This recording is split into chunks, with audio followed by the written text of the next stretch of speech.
I never imagined my life would turn into a soap opera. But here I was, standing in the doorway of my own home, the scent of unfamiliar perfume lingering in the air like a specter of betrayal. My wife, Susan, was supposed to be at her book club, the one she'd been attending religiously every Thursday for the past 3 years. But the laughter I heard wasn't from a book discussion. It was the unmistakable sound of flirtation, cut short by my unexpected arrival. "Richard!" Susan's voice was a mix of surprise and something else, guilt, perhaps? She appeared from the kitchen, her hair slightly disheveled, a flush on her cheeks that the warmth of our home couldn't justify. "I thought you were working late tonight." I looked past her, my eyes catching the quick movement of a shadow disappearing into the guest bathroom. "I was," I replied, my voice calm, my heart anything but. "Finished early." "Who was that?" Susan's smile was too bright, her eyes darting towards the closed bathroom door. "Oh, that was just Emily from the club. She forgot her scarf here last time, came to pick it up." "Emily, huh?" I knew every member of that so-called book club. Emily was a librarian, a woman in her 60s who wouldn't cause Susan to blush like that. My gaze hardened as I stepped further into the house, the floor creaking under my weight, echoing the tension in the room. The bathroom door opened just as I reached it, and out stepped not Emily, but a man I'd never seen before. Young, handsome, with an air of confidence that screamed trouble. He looked at me, then at Susan, whose face had now lost all color. "Daniel?" I said, not asking but confirming. The name was a shot in the dark, but it hit something because Susan's eyes widened in panic. "Richard, this isn't what you think," Susan stammered, her hands clutching at the hem of her blouse. "Isn't it?" My voice was a whisper, but it carried the weight of years of trust now crumbling to dust. "Then what is it, Susan?" Daniel, sensing the storm brewing, tried to slip past me towards the door. "You'll stay," I ordered, my hand firm on his arm. I wasn't a violent man, but the betrayal felt like a physical blow, urging me to keep him there until I had some answers. Susan began to cry, the kind of tears that seemed rehearsed yet still managed to pierce through my anger to the sadness beneath. "Richard, please, let's talk about this alone." But I couldn't let go of the image of them together, the laughter, the lies. "No," I said, my resolve hardening. "I want to know everything. Now." As I looked between Susan and Daniel, the room seemed to close in, the walls echoing with the silence of betrayal. I knew then that this night would change everything, that the life we had built was now a stage for a drama I never wanted to be part of. Yet here we were, actors in a play where the script had been flipped on us, and the next act was about to unfold in ways none of us could predict. The silence in our living room was palpable, a stark contrast to the laughter that had filled it just moments before. Daniel, standing awkwardly by the door, seemed to shrink under my gaze, while Susan's tears had dried, replaced by a look of calculating desperation. "Richard, please," Susan started, her voice low, trying to soothe the storm within me. "Let's handle this like adults. Daniel, you should leave." But I wasn't ready to let this charade continue without some truth coming to light. "No, he stays. I want to hear from him too." My voice was steady, but inside, a tumult of emotions raged. Daniel, clearly uncomfortable, shifted from one foot to the other. "Look, man, I didn't mean for any of this to happen. Susan and we just—" "Shut up, Daniel," Susan snapped, her mask slipping to reveal the manipulator beneath. "This isn't helping." I turned my attention back to Susan, my wife, the woman I thought I knew. "Start talking, Susan. How long has this been going on?" She hesitated, her eyes scanning the room as if looking for an escape. "It's not what you think, Richard. It was just once. A mistake." "Just once?" I echoed, the disbelief clear in my tone. "The way you two were laughing, it didn't seem like a one-off." Daniel, perhaps feeling the weight of his conscience or the pressure of the situation, muttered, "It's been a few months." Susan shot him a venomous look, but the truth was out, and it hung in the air like a noxious gas. "A few months?" I felt like I'd been sucker-punched. All those evenings she claimed were at book club meetings, the late nights at work, the new interest in her appearance. It all clicked into a devastating puzzle. Why, Susan? The question was more to myself than to her, but she answered anyway. I felt neglected. You're always working, Richard. I was lonely, she said, her voice gaining strength as she tried to justify the indefensible. Neglected? I scoffed. So, this was your solution? Cheating on me? It wasn't planned, Richard. It just happened. I shook my head, the betrayal too fresh, too sharp. And what was the plan, Susan? Keep this going until I found out or until you decided to leave me? She looked away, unable to meet my eyes. I don't know. I was confused. Confused. That word felt like an insult to the years we'd spent together, to the vows we'd made. I looked at Daniel, trying to see him not as a villain but as a symptom of our marital decay. And you, Daniel? You knew she was married? He nodded, shamefaced. Yeah, but I guess I didn't think about the consequences. I took a deep breath, the anger giving way to a cold clarity. Get out, Daniel. Now. He didn't need to be told twice. He grabbed his coat and left, the door closing with a finality that echoed through the house. Once alone with Susan, the reality of our situation settled like dust after an explosion. It's over, isn't it? Susan's voice was small, the fight gone from her. I didn't answer immediately. Instead, I looked around our home, at the pictures on the walls, the memories in frames, all now tainted. I need some time, Susan. I need to think. With that, I left the room, not knowing if I'd ever see our home the same way again. The night had just begun, and with every step I took, I felt the ground of my life shifting beneath me, leaving me to wonder what part of our story would come next. The morning after felt like waking up in a different world. The sun had risen, but it brought no warmth into my heart. I spent the night in the guest room, the bed cold and unwelcoming, my thoughts a whirlwind of betrayal and confusion.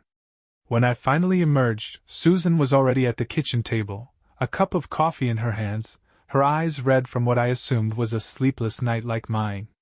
Richard, she began, but I held up a hand to stop her. I wasn't ready for more explanations or excuses. I needed to process everything, to figure out my next move. I'm going out, I said, my voice devoid of emotion. Don't wait up.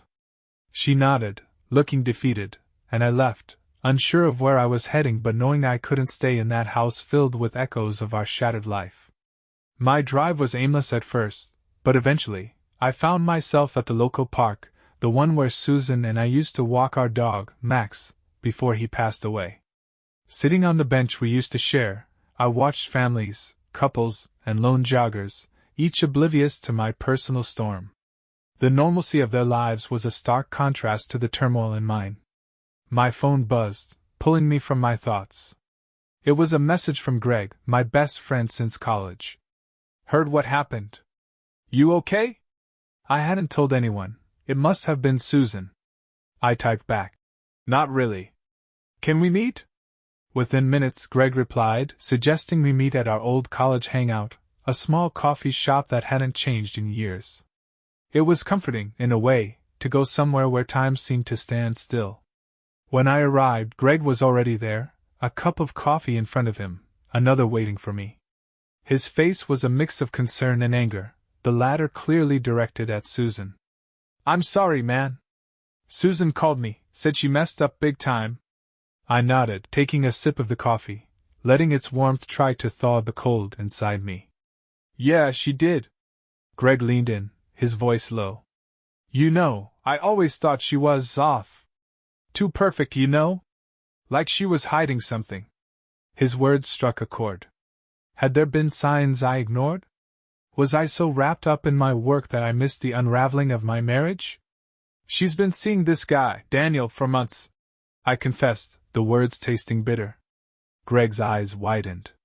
Months? And you just found out? I nodded, the weight of my ignorance heavy on my shoulders. Caught them last night. We talked for hours, Greg offering support, suggesting I see a lawyer, talk to someone, maybe even take some time away. His advice was practical, but my mind was elsewhere, piecing together the puzzle of our life together, looking for clues I might have missed. As we walked out of the cafe, my phone buzzed again. This time, it was a message from Susan. "Please come home. We need to talk about this, Richard. About us." I stopped in my tracks, the message a plea that pulled at the remnants of my love for her. Yet, underneath, there was a hint of manipulation, a strategy to control the narrative. "Go home," Greg urged, clapping a hand on my shoulder. "But don't make any decisions in the heat of the moment.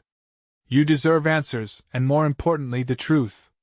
With a nod, I agreed, the decision to confront Susan once more hardening within me. But as I drove back, I realized this wasn't just about getting answers. It was about understanding how deep the deception went, how much of our life together was built on a foundation of lies. Driving back home, the familiar streets felt alien, as if I were navigating through a maze I thought I knew by heart but had somehow lost the map to. The sun was setting, casting long shadows that seemed to mirror the darkness in my heart. I parked in front of our house, the sight of it no longer comforting but rather a reminder of the betrayal that lay within. Susan was waiting for me in the living room, the air thick with tension. She had changed out of last night's clothes into something homely, an attempt, perhaps, to revert to normalcy or to appeal to some sense of nostalgia. But there was no going back to what we once were. "Thanks for coming back," she said, her voice cautious, like she was walking on thin ice. "I want the truth, Susan. All of it," I demanded, my voice steady but my insides churning. She nodded, sitting down, motioning for me to do the same. I remained standing, needing the physical distance to match the emotional chasm between us. "It started after your promotion," she began, her eyes avoiding mine. "You were so busy, Richard. I was lonely, and then there was this book club, and Daniel, he was there, and he listened. It wasn't supposed to turn into anything more, but it did." Her words were like knives, each one slicing through the veneer of our life together. "So you decided to fill that loneliness with him?" "It wasn't like that at first," she protested weakly. "It was just talking, and then it escalated." "I know I messed up, Richard." I paced, trying to digest this. "How many times, Susan? How many times did you lie to me about book club?" She hesitated, then whispered. "More than I can count." The admission hit like a physical blow. "And the lies? The nights you said you were working late?" "Some of those were true," she said quickly. "But others. I was with him." I stopped pacing, looking at her, really looking at her for the first time in what felt like years. "And the perfume? The laughter I heard? That was last night. He came over. I thought you'd be late like always." I felt a surge of anger, not just at her deceit but at my own blindness. "You thought wrong. And now what, Susan? What do you want from me?" Tears welled up in her eyes, but I couldn't tell if they were genuine or another manipulation. "I want us to try, Richard. I made a mistake, but I still love you." "Love." The word felt hollow now. "Love isn't about making mistakes like this, Susan. It's about trust, and you've destroyed that." She stood up, reaching out to me, but I stepped back. "I need space," I said, my voice breaking for the first time. "I need to think about what this means for us, for our future." "Richard, please," she pleaded, but I was already walking towards the door, needing to escape the suffocating atmosphere of our home. Outside, the cool air was a relief, but it didn't clear the fog in my mind. I drove aimlessly again, ending up at a small bar where I knew nobody would recognize me. I ordered a drink, my mind replaying our conversation, looking for sincerity in her words, but all I saw was the web of lies she had spun. Sitting there, I knew I had to make some hard decisions. Divorce was on my mind, but the finality of it scared me. Yet, how could I rebuild trust with someone who had so thoroughly betrayed it? As I sipped my drink, I realized this was just the beginning of understanding the depth of Susan's deceit, and perhaps, the end of our life together as I knew it. The dim light of the bar did little to soothe the turmoil within me. Each sip of my drink felt like I was trying to wash away the taste of betrayal, but it clung to me, bitter and relentless. My phone vibrated, pulling me back to reality. It was another message from Susan, this time a simple, "I'm sorry," which felt more like an attempt to assuage her guilt than to mend anything between us. I left the message unanswered, the screen going dark as I pondered my next move. The thought of divorce was now not just a possibility, but a likely path forward. Yet, the idea of ending what we had built together was daunting, like deciding to demolish a house just because part of it was irreparably damaged. I decided to head back to the house, not to reconcile, but to gather some things. I needed space, a place where I could think without the ghosts of our life together haunting every corner. When I arrived, Susan was on the couch, her eyes red, a box of tissues on the coffee table. She looked up, hope flickering in her gaze, but it dimmed when she saw my expression. "I'm going to stay at a hotel tonight," I announced, my voice devoid of warmth. "Richard, please, can't we talk some more?" Her voice was a plea, but I was beyond listening. "I've heard enough for now. I need to think, away from here." She nodded, defeated, as I walked past her, heading upstairs to pack. The silence was thick, filled with unsaid words and broken promises. I grabbed a suitcase, throwing in clothes, my laptop, some essentials. Each item felt like I was packing away pieces of our shared life, leaving behind only the memories of what was lost. As I zipped up the suitcase, Susan appeared at the doorway, her shadow stretching across the room. "What happens now?" she asked, her voice barely a whisper. "I don't know, Susan. I need time. Time to figure out if there's anything left to salvage, or if we're just done." She flinched at the word done, but I was beyond caring about sparing her feelings. I turned to leave, but she spoke again. "I'll be here, if you decide to come back." I didn't respond, just left, the weight of my suitcase feeling like the burden of our shattered marriage. At the hotel, the room was stark and personal, a stark contrast to the home I left behind. I sat on the edge of the bed, the quietness of the space allowing my thoughts to spiral. I started to list out the practicalities: lawyers, separation of assets, telling friends and family. Each point felt like a nail in the coffin of our marriage. My phone, which I had almost forgotten, buzzed again. This time, it wasn't Susan but a notification from a shared cloud account we used for photos. Curiosity got the better of me. I opened it to find a folder named Memories. Inside were pictures from our life together, from our wedding to vacations, to mundane moments that once meant everything. Each image was like a shard of glass from a broken mirror, reflecting back not just our joy but also the illusion of our happiness. One picture, in particular, caught my eye, a candid shot from last year's Christmas, where we both looked genuinely happy, unaware of the storm to come. I closed the app, unable to look anymore. The realization hit me hard. Our life together was not just about the betrayal but about all the good we had, now tainted.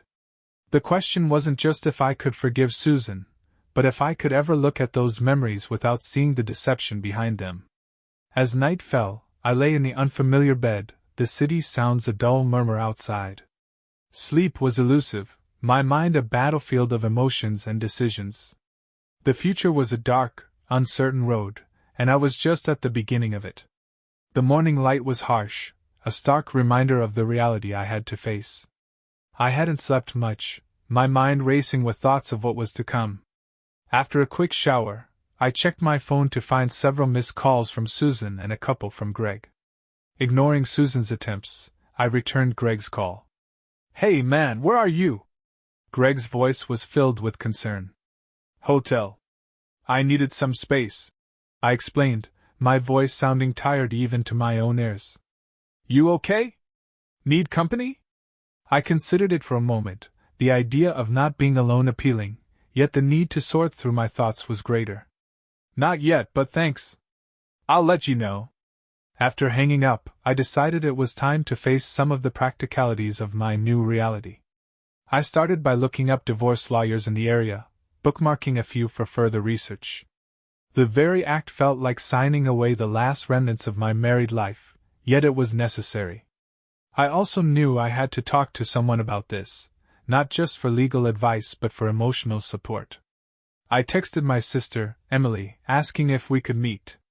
She responded almost immediately, suggesting a cafe we both liked, away from our usual haunts.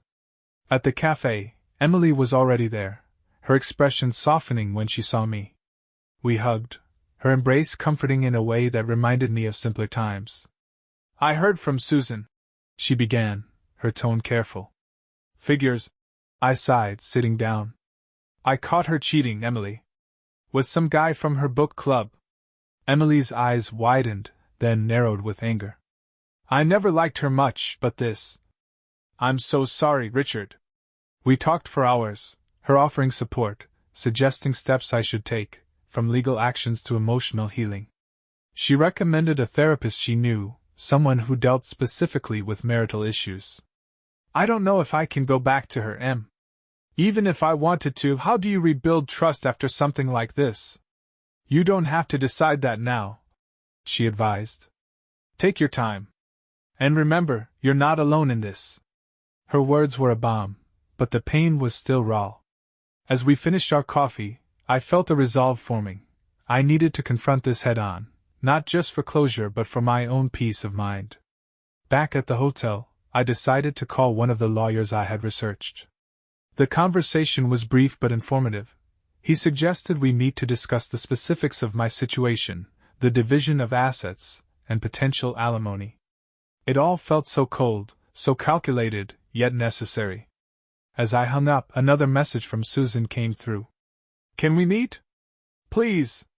We need to talk about the house, about everything."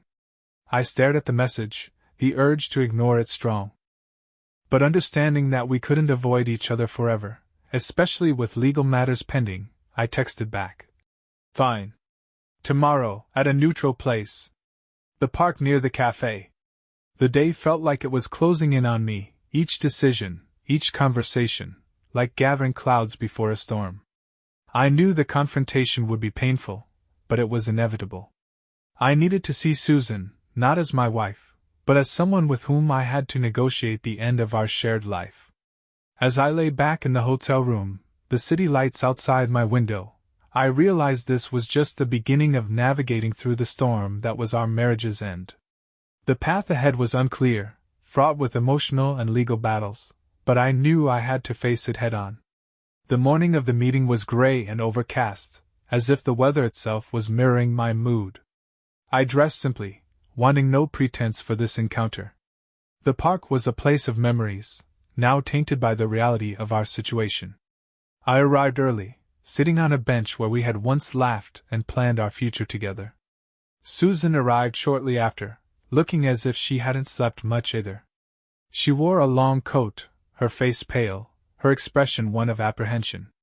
She sat down next to me, not too close, respecting the new, cold distance between us. "Thank you for coming," she started, her voice low. "Let's get this over with." I responded, not unkindly but with a firmness that left no room for the warmth we once shared. She nodded, pulling out some papers from her bag. "I've been thinking about the house. I don't want to fight over it. If you want to keep it, I'll sign it over to you." I looked at her, surprised by the offer.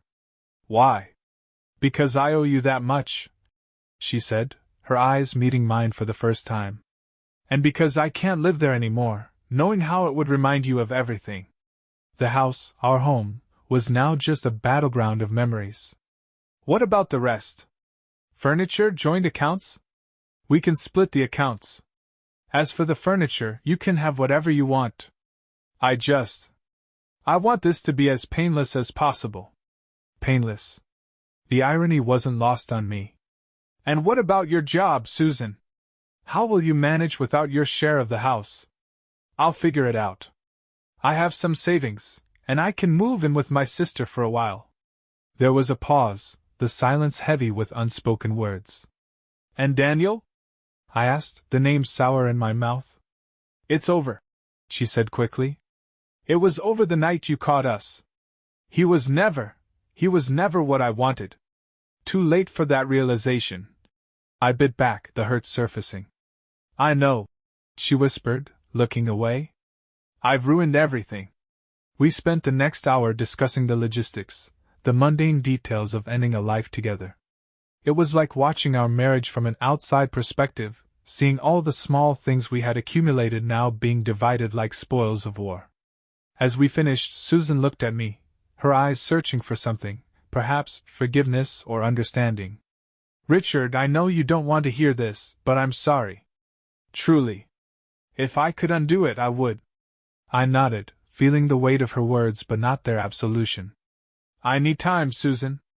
Time to heal, to understand what I want from here on out." She stood, gathering her things. "I understand. If you need anything from me, just ask." Watching her walk away, I felt a mix of relief and sadness. The house, our shared space, would now be mine, but it wouldn't feel like home anymore. It was just a structure, stripped of the love and life we had poured into it. I stayed at the park long after she left, watching the world move around me, life continuing despite my personal apocalypse. The decision to divorce was now not just a thought but an action in motion. But with every step towards legal separation, I felt the severing of ties, not just with Susan, but with the life we had envisioned together. As the day turned into evening, I left the park, my path clear but my heart heavy. The reckoning had begun, and with it, the long journey towards healing, or perhaps just surviving, this new chapter of my life. The days following the meeting at the park were a blur of legal consultations, packing, and the stark reality of dismantling a life shared with someone else.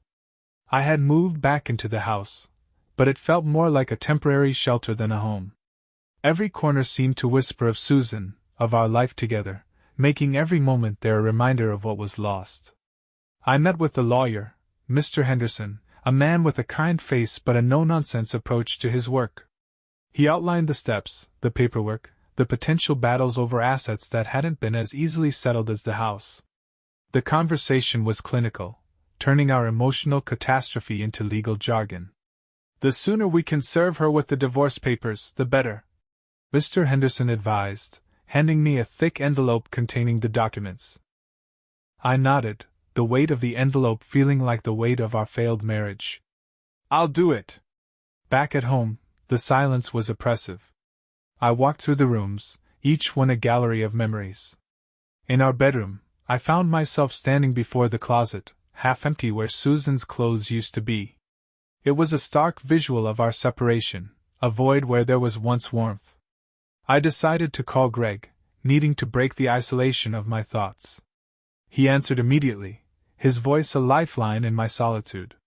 "How are you holding up, man?" he asked, concern lacing his tone. "Surviving. I've got the divorce papers. I need to serve them. Want me to come with you? Moral support?" I considered it but shook my head even though he couldn't see. "No, I need to do this alone. But after, maybe we could grab a drink? Count on it." Serving the papers was an act I dreaded. I didn't want to see the pain in Susan's eyes, nor did I want to feel the sting of betrayal afresh. But it had to be done. I drove to her sister's place, where Susan was staying, the envelope beside me on the passenger seat like a silent judge. When I arrived, Susan was outside, almost as if she was expecting this moment. She looked up, her expression unreadable. I walked over, extending the envelope without a word. She took it, her hand trembling slightly. "I guess this is really happening," she said, her voice catching. "It is," I confirmed, feeling the finality of our conversation at the park solidify into this moment. She nodded. "I'll sign whatever you need. I won't make this harder than it has to be." I wanted to say something, anything that might ease the pain for both of us, but words failed me. All I could manage was, "Take care, Susan." "You too, Richard," she replied, her eyes glistening with unshed tears. Driving away, I felt a mix of relief and profound sadness. The act of serving the papers was like closing a chapter, but the book of our shared life was still open, its pages heavy with unresolved feelings. That evening, Greg and I met at our usual bar. I told him about the day, about the finality of serving the papers. He listened, offering quiet support, his presence a comfort against the loneliness that threatened to engulf me. "You did what you had to do, Richard," Now you focus on you, he said, raising his glass in a toast to new beginnings, though we both knew the road ahead was fraught with challenges. As we talked, I realized that my journey was now one of self-discovery, of rebuilding from the ruins of betrayal. The house, once a symbol of our union, was now a space to redefine, to fill with new memories, or perhaps, to leave behind. The echoes of our loss would linger, but it was time to start listening to the quieter sounds of healing. The weeks following the serving of the divorce papers were filled with a peculiar blend of solitude and activity. The house, now legally mine, felt like a cavernous space where I was both free and trapped by the echoes of my past with Susan. Every day, I tackled another part of the house, sorting through belongings, deciding what to keep, what to donate, and what to throw away. Each item was a decision, a step toward reclaiming my life. I started seeing a therapist, Dr. Lin, recommended by Emily. Our sessions were a space where I could unravel the knots of anger, betrayal, and grief without judgment. "You're dealing with a profound loss, Richard," Dr. Lin said during one session. "It's not just the end of a marriage but the shattering of a future you had envisioned." Her words resonated with me, highlighting the grief I hadn't allowed myself to fully acknowledge. I was grieving not just for the loss of Susan but for the life we were supposed to have. One evening, while sorting through the basement, I found an old box filled with letters we'd written to each other early in our relationship. Each letter was a time capsule of love, plans, and dreams. Reading them now was like looking at a different world, one where betrayal seemed unthinkable. I sat there, surrounded by the relics of our love, feeling the weight of nostalgia and the sting of reality. I decided to keep one letter, the one where Susan talked about building a life together, as a reminder of what was, not to dwell on it but to understand how far we had come from those promises. My solitude was occasionally broken by friends like Greg, who would check in, sometimes bringing over takeout, or simply sitting with me in silence, offering companionship without the need for words. One such evening, Greg suggested we go out, not to a bar but to an art exhibit, something different, something to pull me out of the house and into the world again. The exhibit was on the theme of transformation, a fitting metaphor for my life. We wandered through the gallery, looking at pieces that depicted change, loss, and rebirth. One painting, in particular, caught my eye, a canvas split into two halves, one showing destruction, the other, rejuvenation. "This one speaks to you, huh?" Greg asked, noticing my prolonged gaze. "Yeah, feels like my life right now," I admitted, the art resonating with my internal journey. After the exhibit, we grabbed coffee, and I shared with Greg my plan to start traveling, to find new places, new perspectives, away from the memories that haunted me. He supported the idea, suggesting I consider a solo trip, something to focus on myself, on healing. The idea of traveling alone was daunting yet liberating.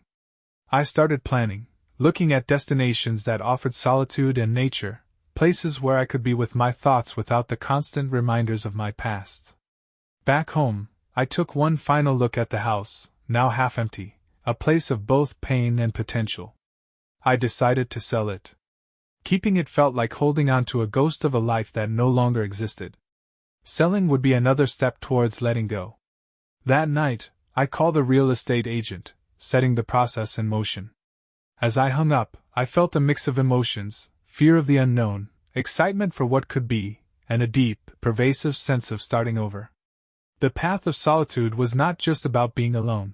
It was about rediscovering who I was outside of the narrative Susan and I had written together.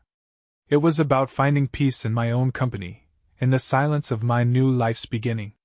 As the weeks passed, I immersed myself in the process of selling the house, each showing a negotiation a step further away from my life with Susan. The house, once a symbol of our love, was now just a property, its memories packed into boxes or donated to charity. I began to fill my days with activities that didn't remind me of her: hiking, photography, and cooking classes. Each new experience was a piece of the puzzle in reconstructing my identity, separate from the man I was when I was with Susan. One evening, I found myself at a local community event, a book fair, which was ironic given the circumstances. I met people there, engaged in conversations about literature, and for the first time in a long while, I felt a connection that wasn't overshadowed by my past. A woman named Lila, with an infectious laugh and a passion for mystery novels, sparked a conversation that lasted well into the night. "Books are like life," Lila said, her eyes twinkling with enthusiasm. "They take you on journeys you never expected." Her words struck a chord. My life, now a narrative I was rewriting, was indeed a journey I hadn't anticipated but was beginning to navigate with a newfound sense of possibility. The sale of the house finalized, and with a lighter heart, I planned my first solo trip. I chose Iceland, a land of stark beauty and solitude, fitting for my current state of mind. The thought of standing before the raw, unyielding beauty of its landscapes felt like a metaphor for my own journey, harsh, yet breathtakingly beautiful in its isolation. As I packed for my trip, I felt an unfamiliar sense of anticipation.